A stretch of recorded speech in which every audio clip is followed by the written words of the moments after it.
everyone! So, 2018 was an interesting year for movies. I mean, we got a couple of superhero movies that we really, really loved, and then a couple of superhero movies that we liked. I didn't really see that many movies this year. Normally, I see a bunch of movies, and that not even just movies coming out, that's watching movies on Netflix or Crave or whatever, just didn't this year. See, the only reason I think I saw as many movies as I did was I go to the drive-in during the summer, and so you see 2-3 movies at a time, and that's kind of how I saw most of the movies this year. I mean, the movies that I did see, I generally liked. So instead of just our list of 10 movies, because we could not come up with 10 movies, we decided that what we'd do is we'd mention the movies that we really like that we saw, and then the movies that we missed that we really want to see. First, we have one honorable mention, and that is the live-action adaptation of Bleach, which is on Netflix.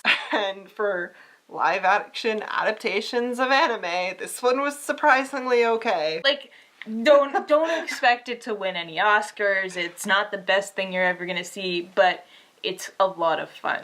It's very watchable, and I mean, some of the casting was on point. Like the hot dad? The dad was beautiful. But like, some of the casting and costume choices was questionable. Like, Renji's hair did not move. It was not subject to the laws of gravity. It was strange. And then Rukia's brother, who's supposed to be very, like, poised, was just kind of there. Yeah, like there's no grace to Byakuya when Byakuya is just like all grace and poise, yeah. But on the other hand, the monsters were really cool, the way they like animated them. It was very interesting. Because it wasn't super realistic, but it wasn't cartoony. I don't know if anything's gonna come of this. I don't know if we're ever gonna get another one, but I'm happy I watched it. So we saw Black Panther this year. Just like everybody else, we're like, oh my god, this movie is really good. I loved seeing all those like black actors on screen. They just stole my heart. It was also kind of Shakespearean. Like, it was very like big, you know, like big ideas and epic and... Yeah, because you've got like a wronged cousin coming for revenge against the crimes that his father has committed, and like it's very like, yeah, exactly, Shakespearean in that kind of way. But I mean, there's so many characters to love, like Shuri, Okoye, and then of course Black Panther. It was nice that Black Panther finally got his time in the spotlight instead of just like a little cameo in Civil War. And it was fun to get to know him and his world. Yeah, it's real cool. We were totally sitting in Toronto Comic-Con, and there was this one guy who looked exactly like Bakhtu with his costume, but if you looked closely you could see that he had like cut up a blanket for the fur and stuff, but like from far away it was perfection. And it was also like he was selling the role. He was in character. He was quoting lines. He was just like throwing his weight around, and so he, like, you forgot it was a blanket. Like, because he's so freaking magnetic. He was amazing. Yeah, like, I was so impressed with his costume. I was so impressed with his delivery. He was great. One thing you probably know about me is I am the crazy type of person who would go shark cage diving. I love sharks. So when the Meg was announced, where it's basically Jason Statham fights Megalodon, I was like, Chelsea, we are seeing this movie. I do not care. And we did it up right. We went to go see it in VIP. We were tired and hungry, and we just sat back and watched this masterpiece unfold. There's nothing else you need to know about this movie. It's not artistic. It's not going to win any awards. But you know what? It was a blockbuster. It was Jason Statham fighting Megalodon with a little tiny pokey spear. And when he beats that Megalodon, surprise, there are 2 Megalodons. It's phenomenal. It's so much fun. Yeah, like, is it like the best story ever? No, but like the twists and turns and characters and the way they tell the story, I enjoyed it. Like, and it's kind of fun to like just forget reality for a little bit and watch something silly. And it had a sense of humor about it. It wasn't taking itself too seriously by any means. And, you know, it had one cute little kid. Watch that movie. It's fun. When you're feeling down. Also watching Jason Statham just say Megalodon multiple times. Can we get a supercut of that? One movie that sort of encapsulates the darkness that has been 2018 is, surprisingly enough, a Marvel movie. Infinity Wars. And this movie just it made my heart hurt a little bit. What I couldn't get over was the CGI. So we have Thanos, who we finally, after how many years, we finally get to interact with Thanos. But Thanos has these 3 minions who each have amazing names that I don't remember, but they're all CGI, and it is the best CGI I've seen in my life. Like, it was unbelievable. I couldn't believe it because they looked real. So good. It was just mind-blowing. And like, to compare it to the very beginning of the Marvel movies and what the technology was at that point, and just to see how it's like grown to this point, because we've been watching these movies for over a decade now. So it's kind of like a good encapsulation of like film technology. But like the story, like the plot, the writing, it was very cohesive. They had a whole bunch of characters across like an entire universe that they had to wrangle, and they somehow managed to wrangle it into a cohesive story where they're interacting and they're bumping into each other and they're working together and they're like doing their own thing. They had their own character development moments and everything was there, and it worked so well together.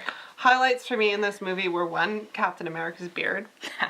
2, Thor meeting the Guardians of the Galaxy. That was everything I wanted it to be. The Guardians of the Galaxy's response to Thor. Bucky and Rocket. Oh my god.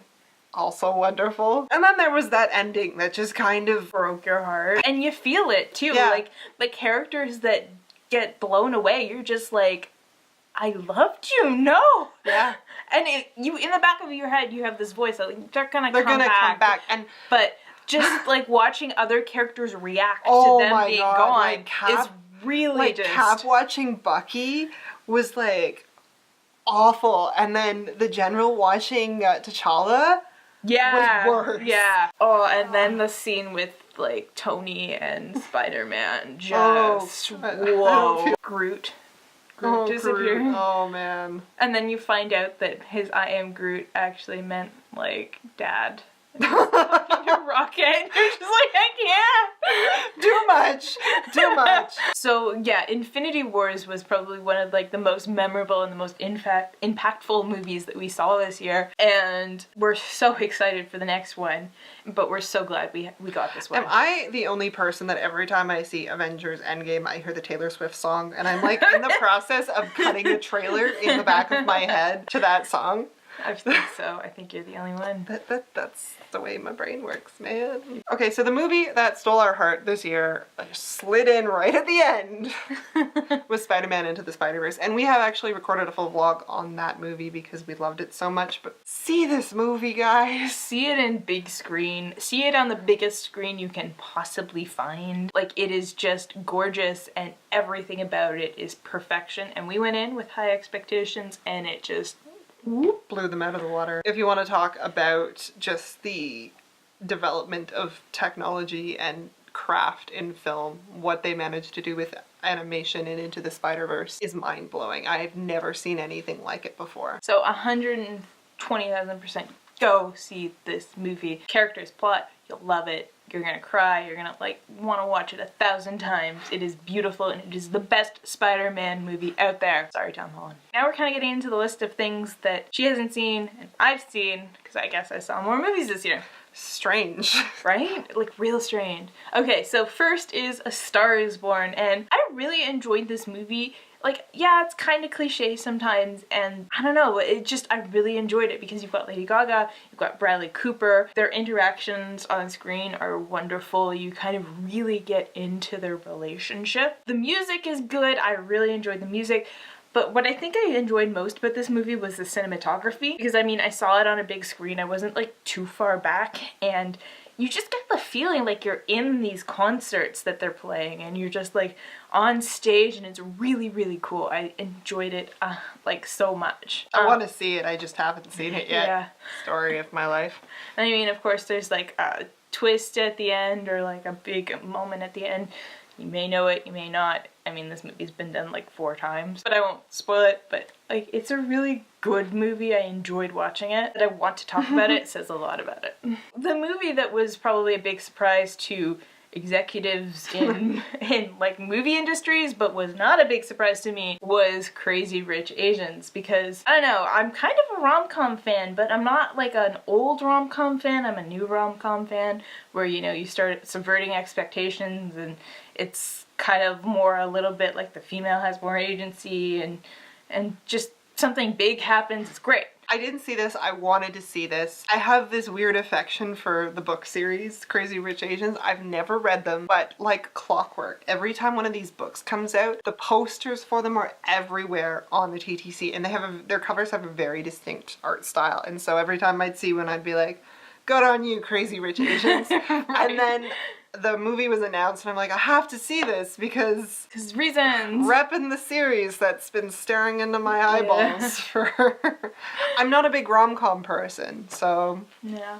I mean, there haven't been a lot of rom-coms in the last few years. Like, I can't honestly remember the last rom-com that was out and that did really well. It's kind of been something that died off kind of like around, I don't know, that Seth Rogen pregnancy movie. Knocked Up? Yeah, that one. That was about when rom-coms died. Oh my god, Awkwafina stole the show. She's the funniest. I want to see more of her everywhere. She's the cutest. I just want to eat her up.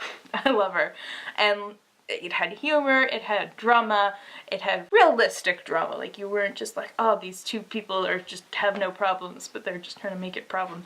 And then it had like huge scale too, because it's set in the backdrop of like the richest areas of Singapore and, you know, a $5 million wedding and just everything about this movie was great. It was fun, and I 100% think they're going to do a sequel, and I'm there for it. Like, first night I will sit there and I will watch that movie. It was a lot of fun. So now we slide into the portion of the list of the movies that came out that we didn't see, that we really want to see and we kind of regret not seeing. So first on the list for me was Annihilation, which was based off of the Jeff Vandermeer book, the first book in the Southern Reach trilogy. The premise of this is that something happened. There's this area known as Area X where genetic mutation is happening at an astronomical rate, and a group of 5 women are sent in to try and figure out what's going on. Multiple teams have gone in before them.